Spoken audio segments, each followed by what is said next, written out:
Well, welcome everybody, and especially our special guests, Marty Schotz.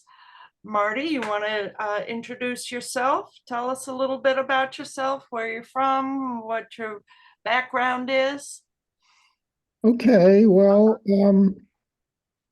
I grew up in a leftist Jewish household, secular Jewish, not Zionist. And, my folks were against the Cold War and were for peaceful coexistence. So I grew up with that orientation and have been involved, with the peace movement for many, many years. And I say a little bit in my talk about my involvement with the JFK assassination, which I became aware of, this amazing person, Vincent Salandria, back in 1964. Actually, I was aware of his writing in 64 and then met him a couple years later. And we were friends for 50 years. And you can't say enough about him. He's a really amazing person. So, yeah, and I've been, we'll say more about that. I am a retired recovering psychiatrist. Finally got off the drugs toward the end of my practice and got involved late, but got involved with nonviolent communication as developed by Marshall Rosenberg, which I've been sort of interested to be working on. So, and I'm part of what's called the JFK Peace Speech Committee and the No Cold War Committee of Mass Peace Action, and on the board of Trap Rock Center for Peace and Justice. That's about it. Very good. Well, do you want to go through the points that you sent in advance on your presentation?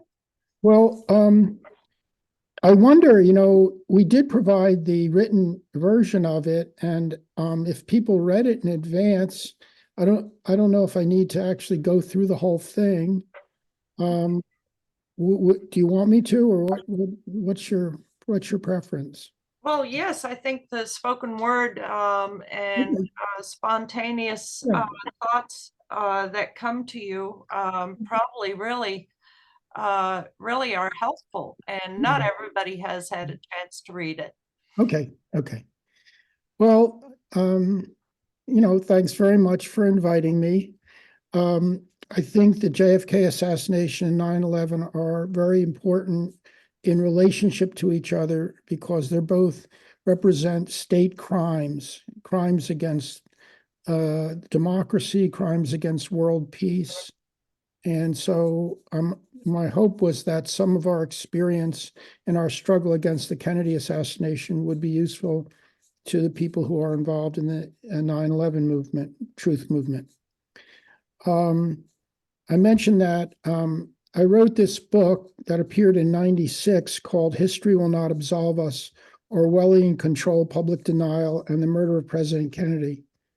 And I self-published it because when I gave it to a couple of publishers, they said they weren't sure this is what people would want to read. When I assured them that it was not what people would want to read, they really weren't that interested in publishing it. So I self-published it. The information I had in it came from my having been invited into a committee of correspondence that was started by a really remarkable person, Vincent Salandria, an attorney in Philadelphia. And I might just say that when the Warren Report came out, Arlen Specter had played this great role, and they had a dinner celebrating him. And then at the end of the dinner, they had a sort of a question and answer period. And this guy stood up in the back and started asking Specter all these questions that he really didn't have any answers for. And everyone was turning around, who the hell is this? Well, it was Vincent Salandria, and he'd actually read the report.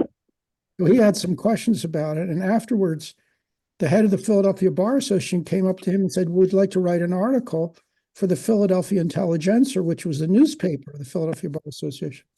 So Vince said, sure. So he went home, and one weekend, he pulled out all the physical evidence that the Warren report had reported and showed that the physical evidence proved beyond any shadow of a doubt there was a conspiracy. Their conclusion that there was a lone assassin was, untenable. And he printed, the article was printed in the Philadelphia Intelligencer in I'm trying to think now, probably end of 64. It's in my book, and there's a link to it in the paper that I submitted. So it was really clear. And by the way, the other reason I wrote the book was I was tired of talking to people who said they wanted to know and really didn't want to. And so I thought, if I write the book, I could just tell them, we'll read the book, and be done with it, which is what I did. I stopped talking about it. And then about 2 years after I published the book, my 10-year-old son said, Dad, what's all this business about the Warren report? And I couldn't tell him to read the book. So I said, well, I started talking to him. I said, well, when Kennedy was killed, the government had this investigation, and they had a commission, the Warren Commission, and they published a Warren report. And their conclusions were that this bullet went into Kennedy's back, out his throat, into Connolly's back, out Connolly's chest, into Connolly's wrist. And he stopped me and said, come on, Dad, that's ridiculous. They didn't say that. No one would believe that. And so what I really think we have here is the emperor's new clothes, come to real life. A story which is completely ridiculous, the Warren report, is thrown out as an explanation for the Kennedy assassination. And in reality, our government stands naked in front of the public, but the public will not recognize that the government is naked before them. They insist that there's clothing here, when a 10-year-old can see that the emperor is naked.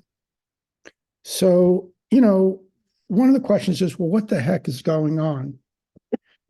And that takes me to some Orwellian concepts. And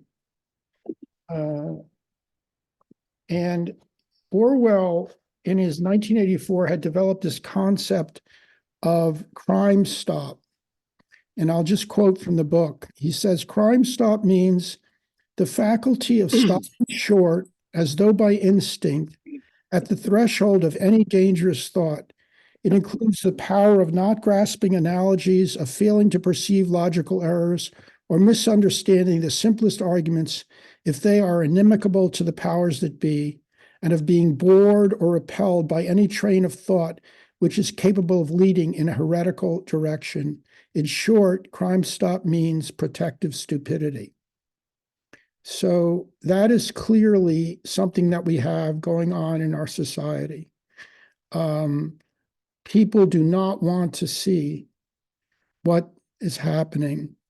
Now, one of the things I make in my paper, I go into what I think is a very important concept, and I go into it in my book. I call it pseudo debate, in which one of the ways in which thought control works in our society is that the media organize debates. And in a debate, there are certain assumptions on which the debate rests, but are not subject to debate. And in a debate, you debate various points, but underneath are these assumptions. For instance, if you want to debate whether the United States can or can't bring democracy to Vietnam by fighting Vietnam War, the assumption is the Americans want to bring democracy to Vietnam. That's not being questioned. And so the way mind control in our society works is the media floods the public with various controversies or debates, and they don't really care which side of it you take. as long as you are willing to get emotionally involved in the debate in some way or accept the debate in some way, because in accepting the debate, you accept the underlying premises and assumptions. And that is what they want people to digest and hold on to. And so the way this, and for instance, I say in the paper, like, for instance, when you debate whether there was or wasn't a conspiracy to kill Kennedy, whether it was a lone assassin or conspiracy, if you're debating that, the question, the underlying assumption is it's not clear. Okay, we're not going to debate whether Kennedy was assassinated because you know that as a fact. But if you know as a fact that there was a conspiracy and the lone assassin is nonsense, you're not going to debate it. You're just going to tell people, here's the evidence, look at it, and see what you make of it. So now what happened was, and Salandria was very, very strong on this point. Once he proved there was a conspiracy using the government's own evidence, he basically felt that's over. That question is over. We need to get off of whether there was or wasn't a conspiracy and get on to who killed him and why. But it was very, very difficult to do that within the community of people who were critical of the Warren Report, because there was this constant obsessive focus on minutia, microanalysis of various things, which were meaningless because he had already proven, the government had proven, in fact, he used the government as his witness because he basically took the Warren Report. But there was this unending debate over minor things. And, you'll find websites today where people are revealing supposedly information on whether, who killed or whatever was going on. The government hasn't released records. Will the government release records or won't the government release records? The underlying assumption is we need the government to release more records, which is complete nonsense. We don't need the government to tell us anything because you could figure out quite clearly whether what happened. Now, the other thing that you have to understand is that, and this is something that I kind of gave a talk on back in '98 in Dallas, and that is that the government and the powers that be and our media want to substitute belief for knowledge. You can believe, but you can't know. And if you don't know something, you really don't have any responsibility to do anything about it. If you believe there was a conspiracy, but it's not really clear and you don't know for sure there was, what are you going to, you can't really act on just sort of something you believe. But once you know as a citizen that there was a conspiracy here, that conveys a different sense of responsibility. And I want to just say that once you establish that there was a conspiracy, the next question that you come to is who was Oswald? And when you look at Oswald's history, it's absolutely irrefutable that he was a low-level CIA agent. And the data on that, again, I give reference to in my paper, and you can look at it. All of his involvements with the military and with the FBI, and he sets up his own Fair Play for Cuba committee in New Orleans. He's the only member. And he's using the post office box of the anti-Castro Cubans. Now, who does that? So if you look at Oswald, it's clear he's a low-level CIA agent. And the question you ask yourself, well, who frames a low-level CIA agent? Do the Russians frame a CIA agent? Does the mafia frame a CIA agent? And then we have the fact that Air Force One, flying back to Washington the afternoon of the assassination, was informed that Oswald was the assassin and there was no conspiracy. Washington knows that afternoon what is going to go down as an explanation.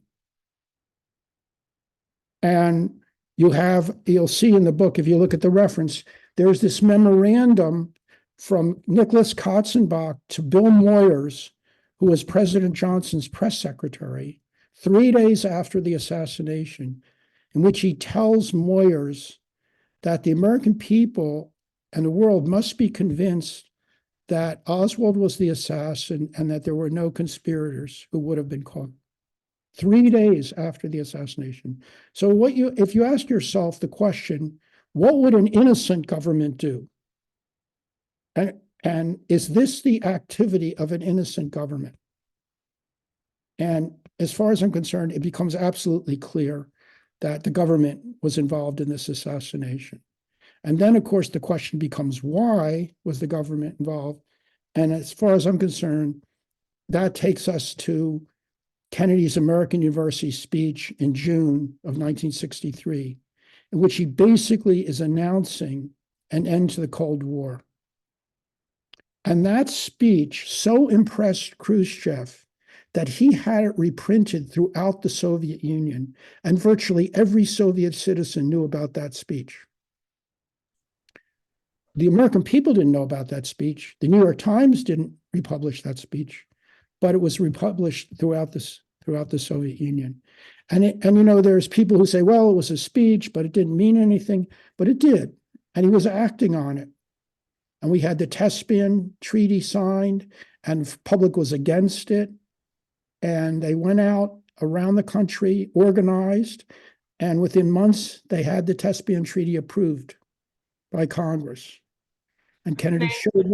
Just a moment.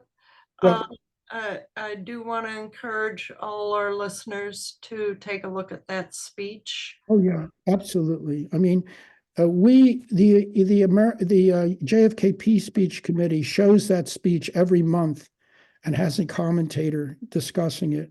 We would like, everyone to watch that speech. And let me tell you, I've seen that speech hundreds of times. Every time I see it, I learn something new. It's so deep. It was written by Kennedy, by, who was his aide? I'm blocking on the name now. It was also written by Norman Cousins, who was his emissary to Khrushchev and the Pope in the last year of the presidency. And Norman Cousins was one of the founders of the Committee for Sane Nuclear Policy. And one of the concepts in the speech, which is very important, is that we're not calling for a change. We're not calling for a revolution in human nature. We're calling for an evolution in human institutions, a gradual development of human institutions that are capable of monitoring and establishing world peace. And one of the things I do not mention in the paper, but is important, is that in 1961, John McCloy, and the Soviet Representative Zorin signed what was called informally the McCloy-Zorin Agreement. That agreement was submitted to the UN, and the UN General Assembly unanimously endorsed that agreement. That was an agreement for worldwide disarmament, conventional and nuclear, to take place in stages and outlining how it could be done. Now, when it was signed, I'm not sure how serious the US was about it. But following the Cuban Missile Crisis and what Kennedy went through, that agreement, I think, takes on added significance. And I encourage people to kind of look it up as McCloy-Zorin Agreement. It's on the web. It's actually, it may seem incredibly utopian, but Kennedy in his speech says that we have to figure out what can be done today to move the situation gradually forward. But the ultimate aim, and he focuses on this in speech, the ultimate aim is complete disarmament, conventional as well as nuclear, and only maintaining those forces which are necessary to establish peace. Okay, so the speech is an amazing outline of the basic principles of world peace and how to achieve it. And I think it's very, very important because people can't work for peace if they don't understand what it is. And what he was doing in that speech was really trying to educate the public to, what the nature of peace is, what a peaceful government would look like, and what a peaceful president and administration would be involved in. And we have a foreign policy that is 180 degrees the opposite of what Kennedy was outlining. And one of the reasons we have that is we've never dealt with the fact of the conspiracy to kill him and why he was killed. And so, what I try and say is, at this point, there's no debating. There's no need for further investigations. There's no uncertainty.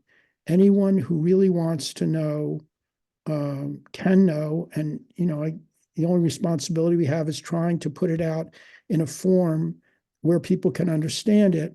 And then you come to Jim Douglas's book, which some of you may know about, called JFK and the Unspeakable, Why He Died and Why It Matters.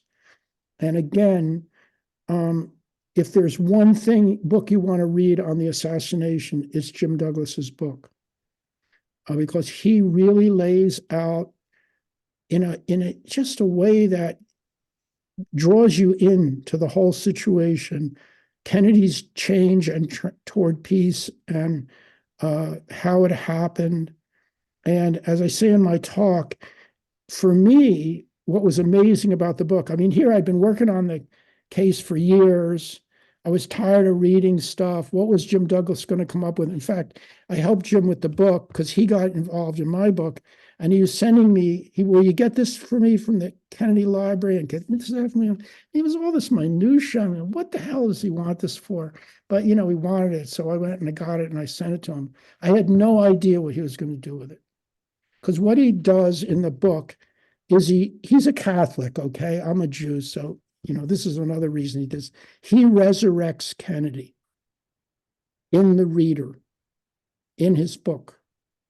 And he basically charges the reader with continuing the work for which Kennedy died. Now that Kennedy is alive in you, continue the struggle. And it's really an amazing book.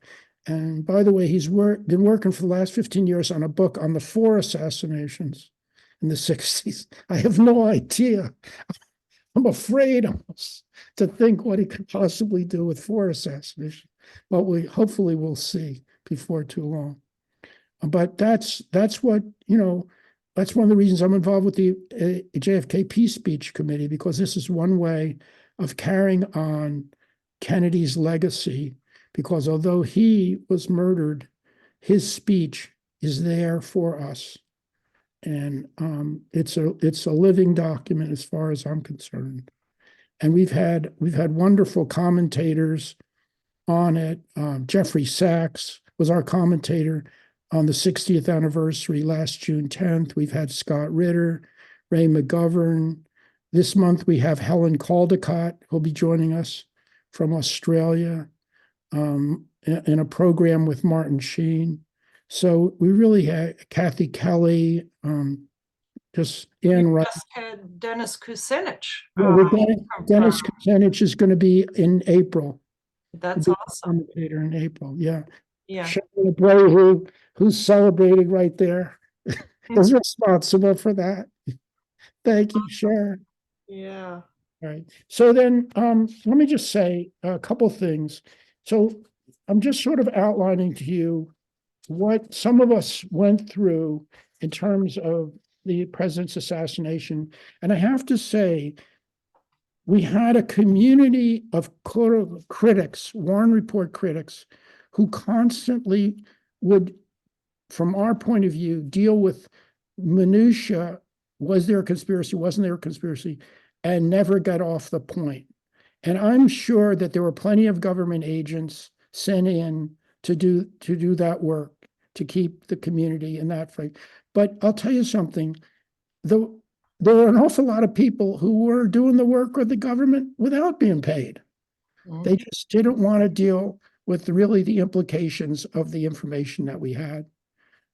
So that was our experience. Now, as far as I'm concerned, when you come to 9/11, you got a situation where those buildings are coming down. They're blown up.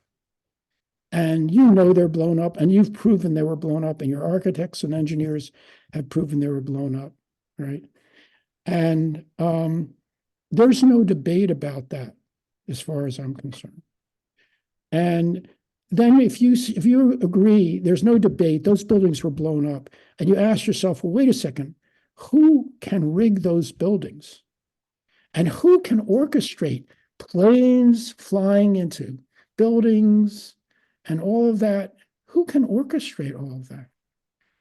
You know, and there's only one source that can orchestrate that, and that's, you know, the CIA and our warfare state. It's that simple. It's there. And I personally, I don't really feel that's debatable. And, you know, I mentioned in this talk about Operation Northwoods, which is very important during the Kennedy administration. The military comes forward with a plan to murder American citizens, blame it on the Cubans, and use it as a pretext for invading Cuba and overthrowing the Cuban government. And that's presented to Kennedy, and he turns it down. But as far as I know, nobody's fired for doing that. And that's not the only plan.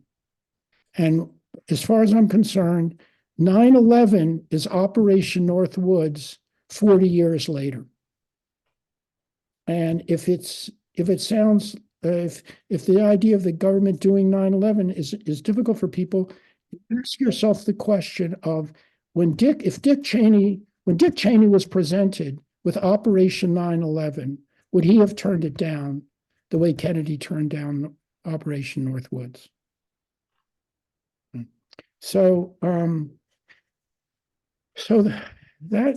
the question, of course, becomes what do we do about this? And, you know, I'm not familiar with all the work you're doing. I see from your agenda, there is a lot of activity going on, you know, in terms of certain lawsuits, trying to get this into the public view in various ways.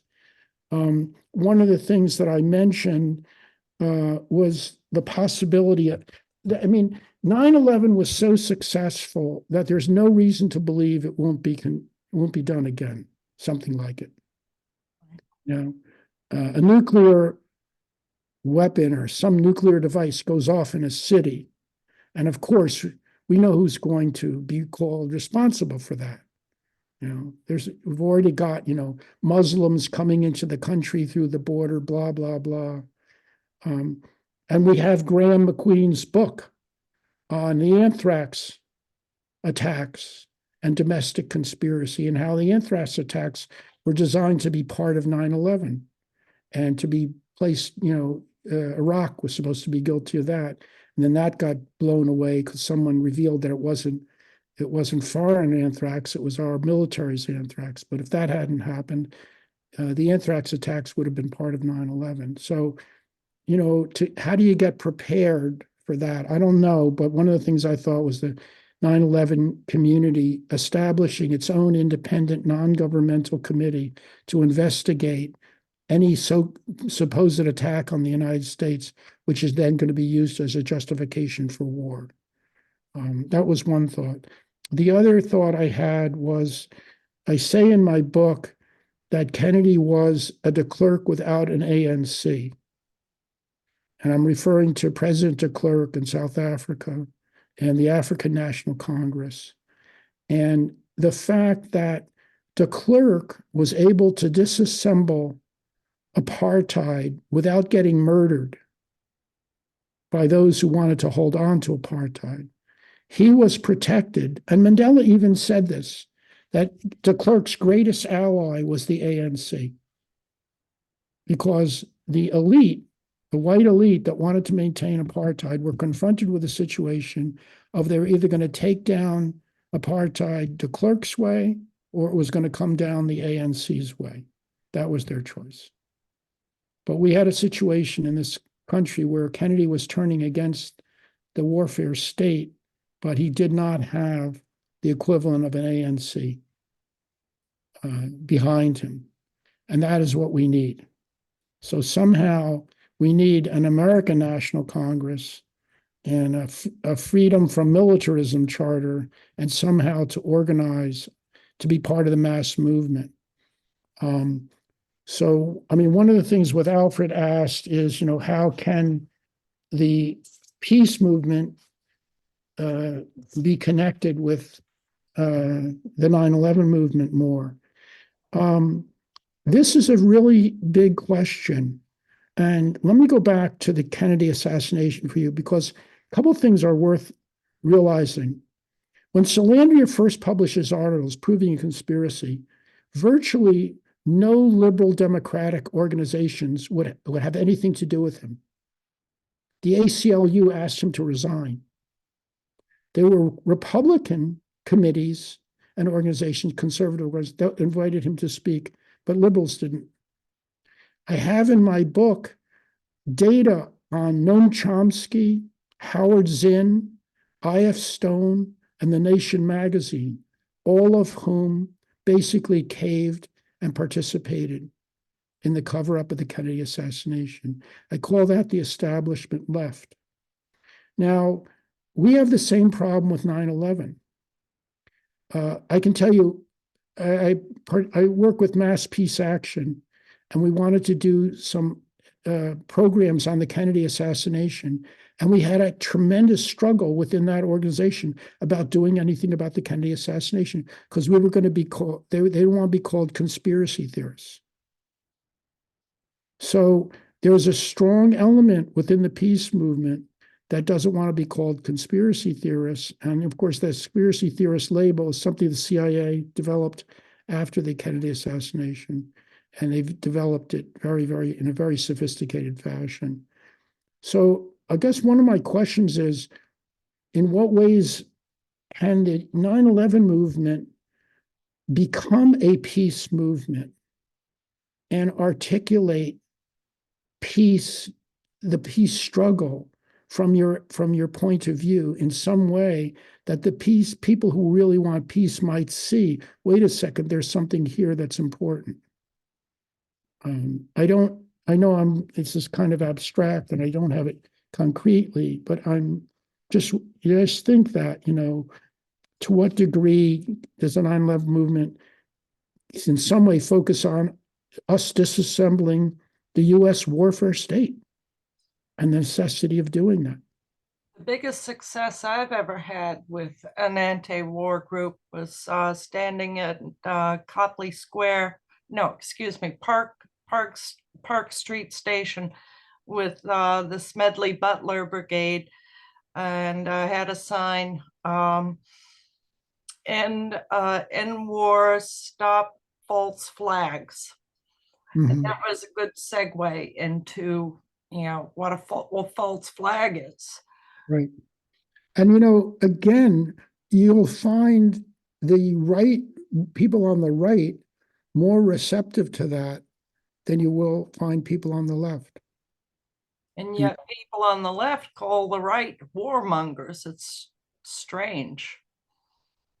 Well, yeah, it's complicated because I'm not sure. Yeah, it's very, very complex situation. The libertarians say they're against war, and then I don't know, but so anyhow, you basically that's what I can tell you, and I don't know if this is helpful. That is very helpful, Marty, and I want to thank you very much. We were down in the downtown crossing with, I think it was Napa that was protesting. Mass Peace Action, yeah. And we sort of launched on, we had our signs down there. Chris and I were both there in the freezing cold. But I've been beating this drum for a while now about hooking up whenever we can with the peace movement. And, we have our other signs say 9/11 Truth for Peace.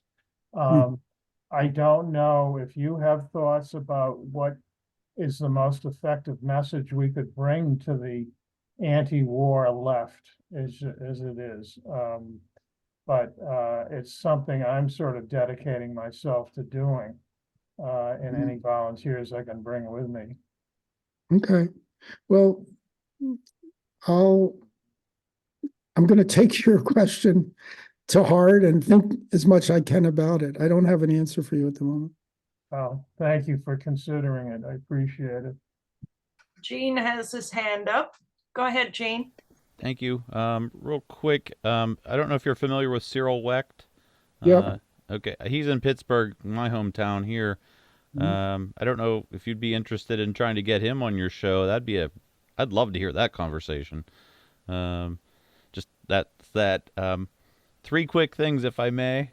One, I wanted to see if I could get your stamp of approval when you were talking about explicit and implicit premises. I'm trying to find the next best 9/11 slogan because, as we just said before we were recording, 9/11 was an inside job is implicit, and we create an argument within the movement, and it gets us nowhere. These all seem to be good explicit slogans that we could use. I'm basically wondering if you agree, or not giving your final stamp of approval, but these are along the lines of what you're kind of saying to be more explicit. Yeah. Well, you know, the problem I would have with some of these is that, you know, question the official narrative, or, you know, stand for transparency. I mean, you know, how to convey to people the obvious nature of this crime. How to convey that. Okay. I mean, Donald Trump said at one point, those buildings were blown up. Even someone of that mentality can see, you know, that they did it. So, I mean, again, a 10-year-old could see that these buildings are blown up, but we have this protective stupidity. And it's very, very powerful. I'm sorry. Thank you for that. One more, if I could. It's a 25-second clip from. Forgive me, it's Tucker Carlson. I just want to get your response to what he says here about this gentleman. So I'll just play 25 seconds.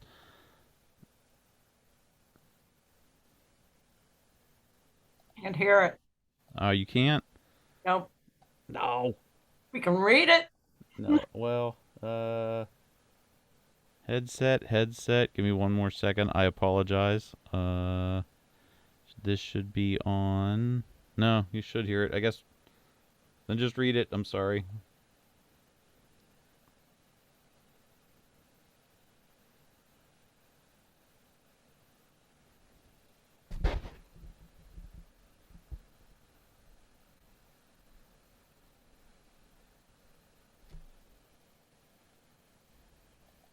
And that was it.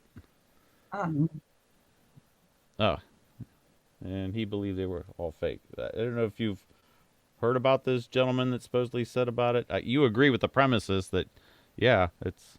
Well, you see, again, you'll see that belief plays a strong thing in what he's saying, which is the problem. I mean, if you look at the talk I gave in '98, it's called The Waters of Knowledge versus the Waters of Uncertainty.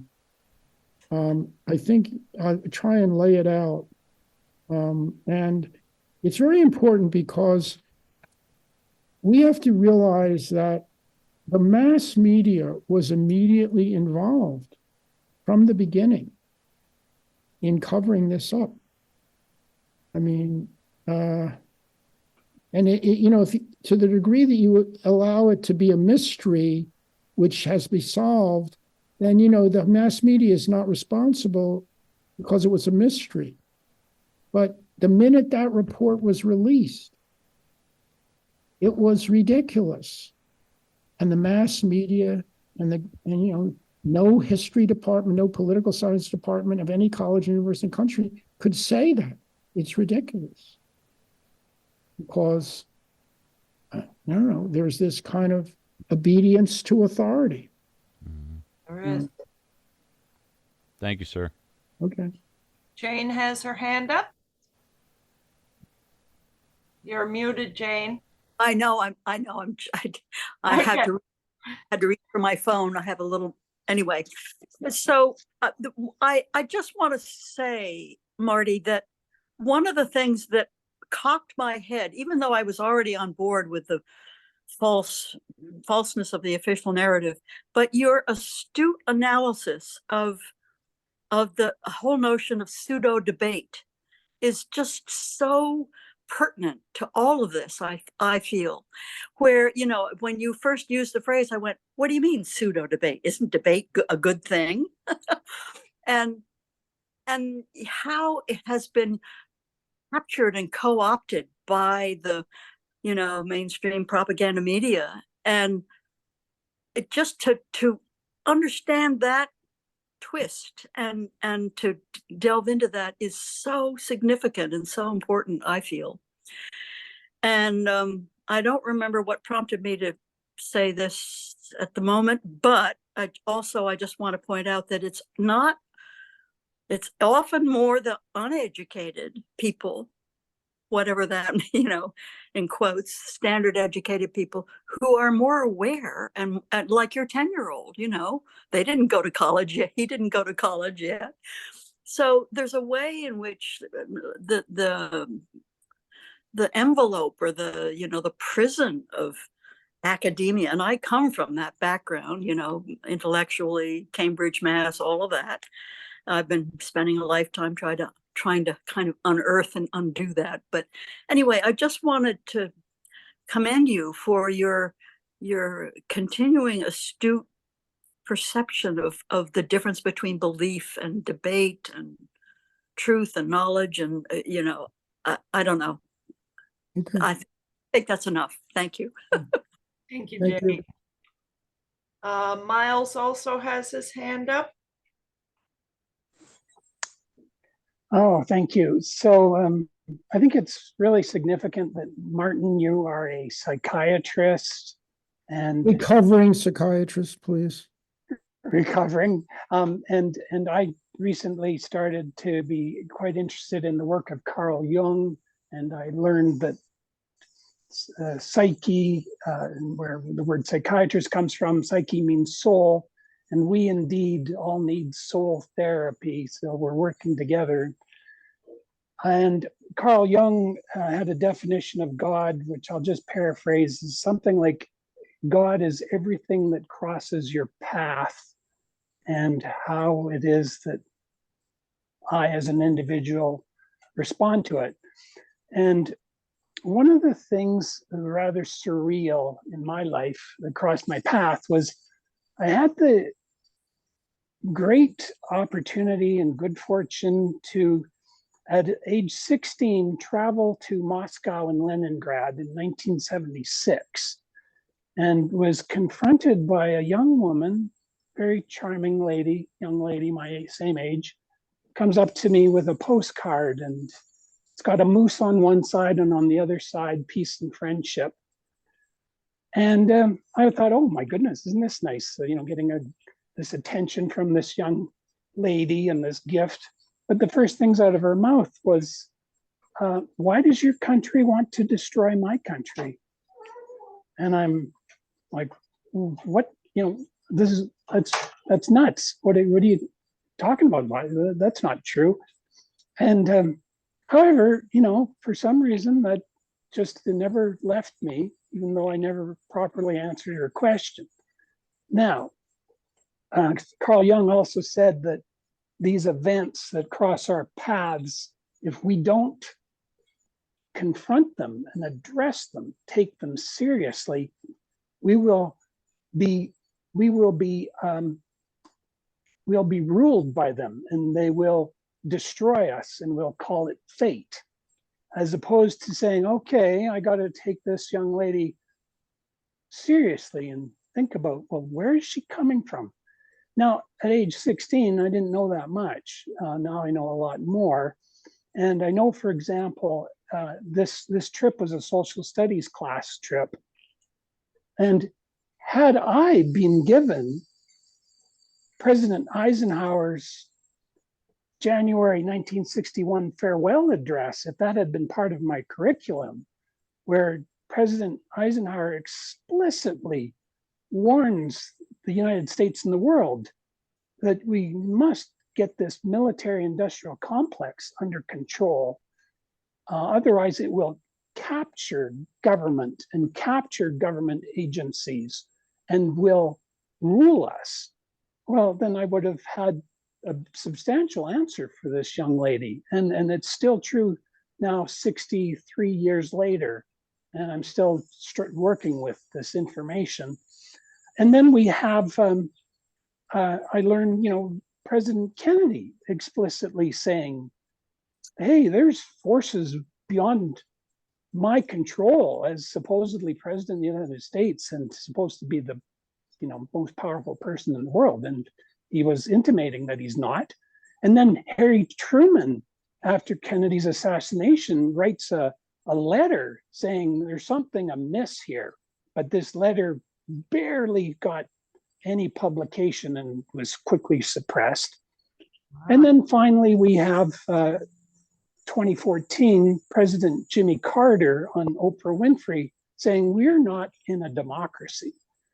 So here's, I think, a fundamental part of this protective stupidity that has to be addressed. And to say, look, there's these presidents, there's all this evidence. We are not living in a functional democracy. We are indeed, as American sociologist Sheldon Woolen said, living in inverted totalitarianism. And every time any NATO nation is saying, oh yes, we're bringing democracy to Libya or Serbia or Ukraine now, we have to say, hold it, stop believing this malarkey. And so what are your thoughts that this is a real substantial egg that we have to crack, namely that we think in the West that we're these great democracies, yet we have Tucker Carlson now being sanctioned by the EU for being a journalist. And we have so many other atrocities like Julian Assange rotting in a jail. Your thoughts on that? Thank you. Well, I don't know. You've said, you've laid out in a lot of ways one of the problems or the problem. I guess the question is, what social formation can we contribute to which can be a real counter to this? How do we form a movement to counter this militarism? I mean, the president is murdered and the government issues a phony report. What kind of democracy is that? How can we talk? And by the way, it's interesting. Lavrov recently made a comment about Kennedy's assassination not being investigated, which I found shocking that he would say that, because you never hear that. And I asked Ray McGovern, he said, yeah, I was really surprised that he said something like that, but he did.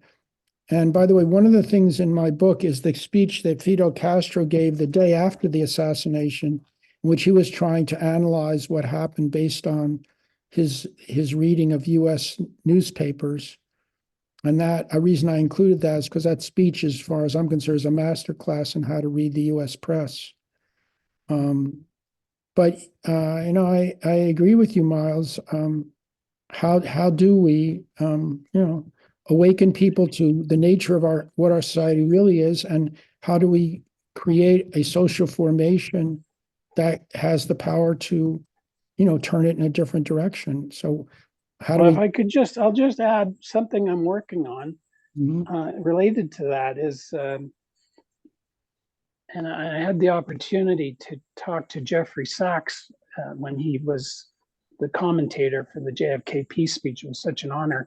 And I Yep. just shared very quickly with Jeffrey Sachs that from Truth and Reconciliation in Canada, he who speaks of images in the sky, the commissioner, the Indigenous commissioner of the Truth and Reconciliation Commission, said that if you want to get to truth and reconciliation, it's pretty straightforward. First of all, you have to be my friend. So I have to be a friend of Indigenous people. I need to, connect with them. And then number two, he said, then you must educate yourself. You must educate, and educate means to educe. And I think we're all born to be here for truth. So we have to educe, draw out the fact that we are truth-seeking people. And then finally, third, respect all creation stories. So, and discard our spiritual arrogance. And I think when we can recognize that, yeah, these creation stories actually all have a lot of things in common. And somebody, I don't know who to attribute it to, said, remember, values unite and beliefs divide. So we have to establish these values. And then those three values I just said, I think are critical. And then, create a political party around it. And that's what I'm trying to do here. People say to people, well, like Indigenous people say, do you believe in protecting the seventh generation in the future? Is that not a fundamental value we all share? So Thank you, Miles. that's what I'm working here. Sorry. Thank you. Two other people with their hands raised. I appreciate that. Very, very good thoughts. Thank you. Yeah. Did you want to respond? No, no, that's okay. That's okay. Okay. Sandra had the hand up. Yes. Go ahead, Yeah. Sandra. Well, you were talking about pseudo debates, and those are basically manipulated by the media and the powers that be to create almost like this false paradigm where it's between two things where that have an implication. But at the lower level, inside our truth movement, we see a lot of factions, and I don't like to call it infighting, but I guess that's what it is. And there's a lot of talk about there's these debates within the movement that are extremely distracting and that take us away from the goal of pursuing truth and justice. And so I guess my question is in part, there's a lot of talk about possible infiltration to specifically make that happen and to become a distraction. Yep. And even if it's not infiltration, even if it's an organic kind of, splitting of directions among certain things that people believe about 9/11, how do we get beyond that? How do we let it not distract us, whether it's intentional or not? Do you have any kind of insight in terms of how we best just move forward and leave all of that dirty stuff behind us and just unite behind the idea that, yeah, we're looking for truth and justice, regardless of the things we disagree on? Yeah, I guess what I would say is that the fact that you recognize that this is an issue is very important. And that if you can identify what it is you want to unite on and move forward with, you do that, and you don't let people, or you don't get involved with people who are distracting. And think about this: if you were in the CIA, would you send people in to distract? Yeah, probably. Yeah, you would, and you'd find people within the movement who wouldn't even realize that they're being manipulated by the CIA. But you don't want to get caught up with that. You want to be able to set that aside and figure out where do we want to go and try and organize to move in that direction with the people who are willing. Right. So just focus on the people who are on board with it and disregard any naysayers, distractors. Don't engage with them. Right. I wouldn't. Yeah. All right. Thank you. And Jack has his hand up. Do you prefer to be called Jack or John? Anything, Jackie. Okay, Um, go I ahead. believe that much more than half of the population sits down in front of the TV every night and watches the news.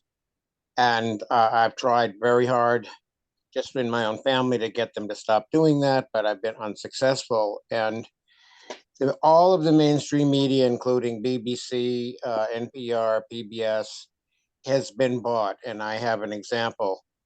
The hearings at The Hague, South Africa brought a charge of genocide against Israel, and nobody in the mainstream media covered the South African presentation. It never happened. They didn't cover it at all. And then when Israel put its reputation the next day, they covered it. They had commentators saying how wonderful it was. This was the best legal argument that ever had been made in the history of the world. It was wonderful. Well, The Hague has got all kinds of internet access. So if anyone of mainstream media had wanted, they could have been at the South African presentation and, sent that back to headquarters. But they didn't. They chose not to do it.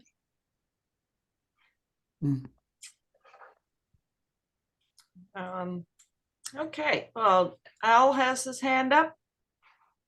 Yeah, Marty, I was just curious, in your travels with the peace speech and the anti-war movement, have you ever had any disinformation people that have come and tried to disrupt your groups? And what did you do about it? Well, no. We have had our struggles within Mass Peace Action on our work. And it was what developed was that we actually needed to move out of Mass Peace Action, and we're now sponsored by the Community Church of Boston. And Mass Peace Action sponsors some of our events, but they were unwilling to sponsor, other events, and they wanted to. Basically, what I felt is they wanted to, monitor us, and they wanted to monitor us, and we wouldn't, be censored, and so we decided to move on, and that's what we had to do. So, so again, we don't have the problem of agents. We have the problem of the peace movement that feels fearful that they're going to be called conspiracy theorists. And so they want to control or limit what you're doing. So. And I know we've tried to get ourselves inserted into the Boston church there. Yeah. And have speakers from our group. Right. And I know I work with Amar Ahmad, who's involved working for the church. And I think there's within the church encouragement to open it to 9/11. And I'm hoping that will happen in the near future. That would be fantastic. I'd love to see that. I'll actually I'll make sure that Dean Stevens, the minister, sees the talk tonight. It might be helpful to him. Well, actually, Richard Kreshnick did talk to him today or yesterday, and they were open to April 25th. Great. So I think it's just a matter of choosing that venue or some other venue that's bigger. So I appreciate your offering to intervene, but I think we're all set with the Community Church of Boston. That's great. Yeah. All right. So Gene has his hand up. Real quick, 2 quotes and then getting your opinion. A quote that I love, St. Augustine: "In the essentials, unity; in the non-essentials, liberty; and in everything, love." The second quote is paraphrasing what Marty Hopper, that's on the call with us, she had said, our two biggest hurdles for 9/11 truth are mainstream media and public opinion. My question for you is, if you had 100 of you, you've already said that you would start a non-governmental investigative entity, but what practically, what steps would you do if you had 100 of you tomorrow to start this process? Well, now I'm being confronted with my own thoughts. Can Um, we use the ANC as a blueprint? well, you know, it would be interesting to look at the Freedom Charter of the ANC Mhm. and see how, is there a way of which its principles or how it operated could be applied. And you know, the ANC was at it for a long time before they came to the point of the tipping point of being able to replace the system of apartheid.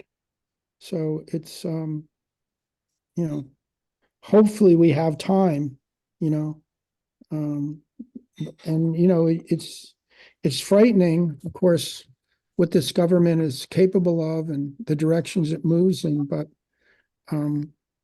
we have to hope that we will have the time to develop an alternative.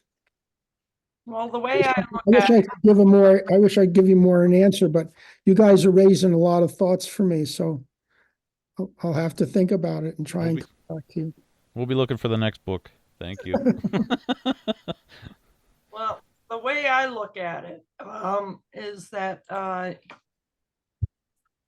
the way the government's been operating for 50 years is not sustainable. It just can't go on forever like this. And they have so much power, but they only have the power because the people gave it to them. And the more and more people who wake up, the less and less power they have. The more and more desperate they act, because they realize they're losing their power. That's the way I look at it. It's going to collapse under its own weight because it's not sustainable. But will it happen in my lifetime? I don't know. Yes, but you know, can your movement reach people who might who understand that they're being lied to, but are not necessarily moved in the direction of peace as a result of that, but are moved in the direction of war? And is there a way to help, you know, move those people more along the lines of being, you know, against the warfare state and coordinating something in opposition to the warfare state? Because Well, if it just disintegrates, I mean, the history of the disintegration of capitalism is not a pretty one. no, it'll be a painful process, no doubt about it. But when you ask about how do you move people away from supporting war, I don't think the 9/11 truth movement can make much of a difference on that. But the Veterans Against War, Iraq Veterans Against War, the Veterans for Peace, Yeah, they can have a tremendous effect, especially when they do their counter recruitments at the schools. yeah. Does the 9/11 movement have connections with those organizations? I have tried, but I ran against, and even though the members were very amenable, the leadership acted like gatekeepers, and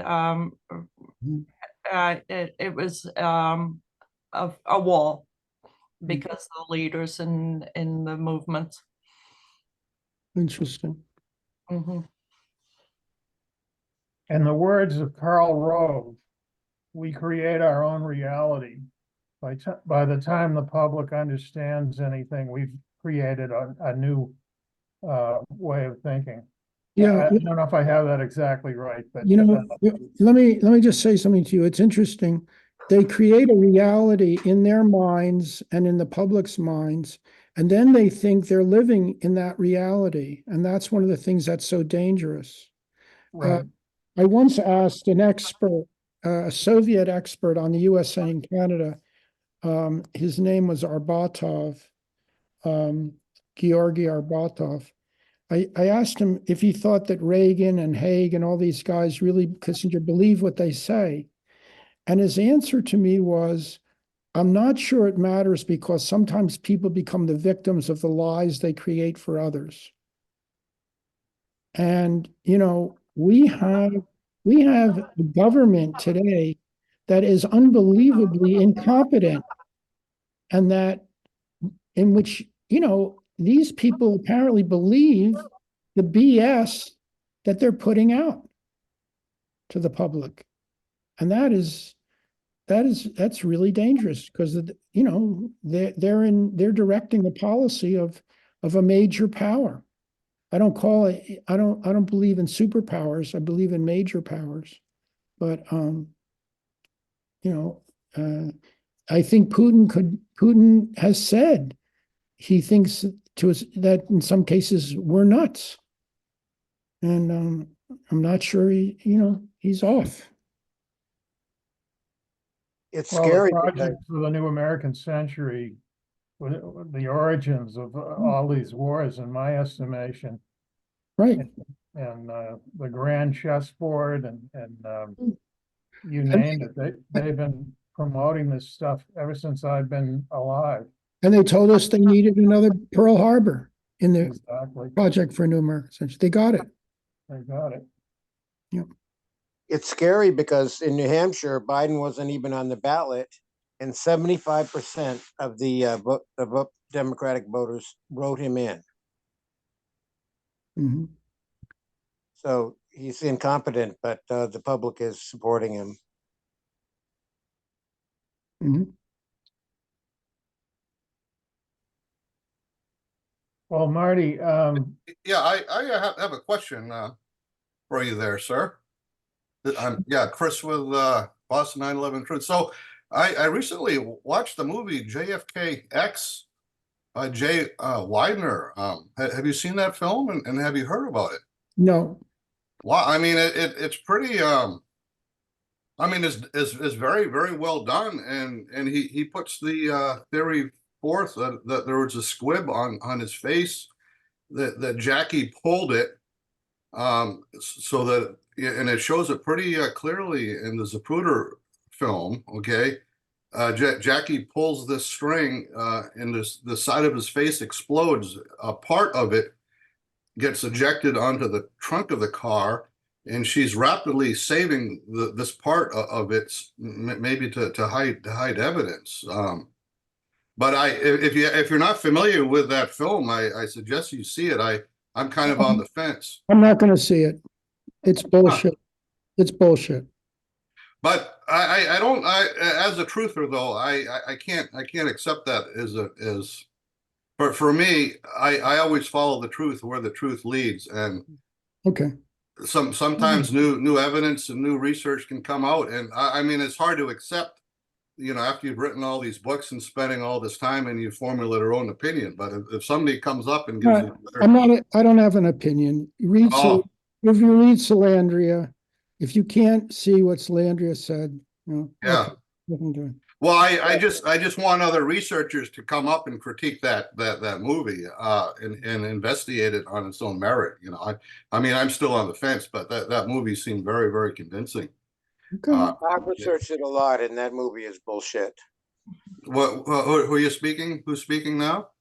Jack Bottomley, John Oh, so Bottomley. you watched the movie, Jack? I've watched part of it, and I have researched it for many, many years since he was killed. Actually, my Yeah. father was very interested in. He probably had the correct solution the week after he was shot. That the CIA and LBJ did it with a little bit of Israeli cooperation. And my father was telling me that on the couch in his study. But there are a lot of truthers that I listen to that give the film credit. I don't know. I just think that Well, sometimes it would be great, Chris, if you could make a list of all those truthers who give the. yeah. Yeah. Like I know Michael Jaco, and I listen to him a lot, and then all of a sudden he just, give the list to the leaders here, and that would be really helpful. yeah.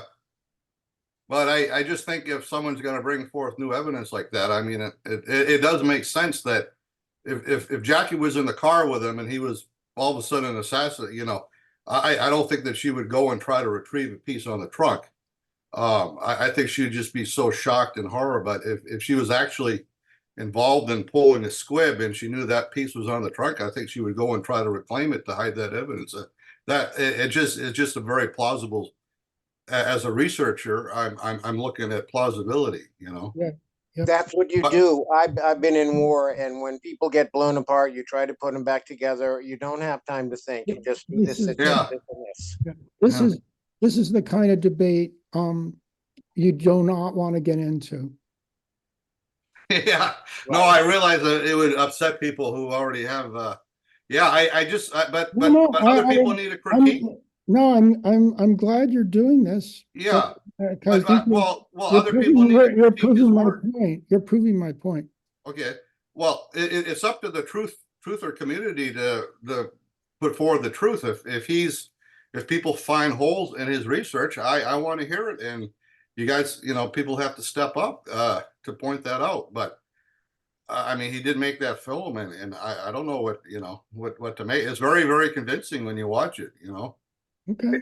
I just gotta throw in here, Chris, you're proving Marty's point here, which is you're bringing up a distraction that brings us away from the obvious. And we are running over time. Yeah. I hate to be the one to bring up that. I'm just saying that movie's out there, and I would love to see some critique of that movie from real JFK researchers. You know, if that okay, point made, Chris. Right. Yep.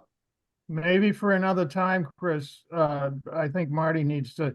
Yeah, not in this meeting. Yeah. And we have an agenda to get to. That's right. No, We've got 12 agenda items we have to go through. For those that want to hang around. So right.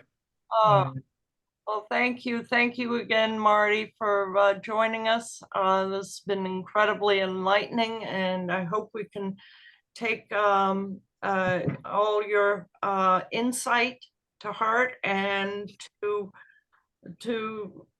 guiding us in our path forward. I appreciate it very much. Okay, thanks very much, Sue. I hope we can continue working with you too. Absolutely. Yeah, absolutely. Yeah, I really appreciate the collaboration, Marty. Sure. Thank you very much, Marty. Yes, your mind is indelibly astute. Thank you, sir. Right. Stop recording. Thanks, Marty.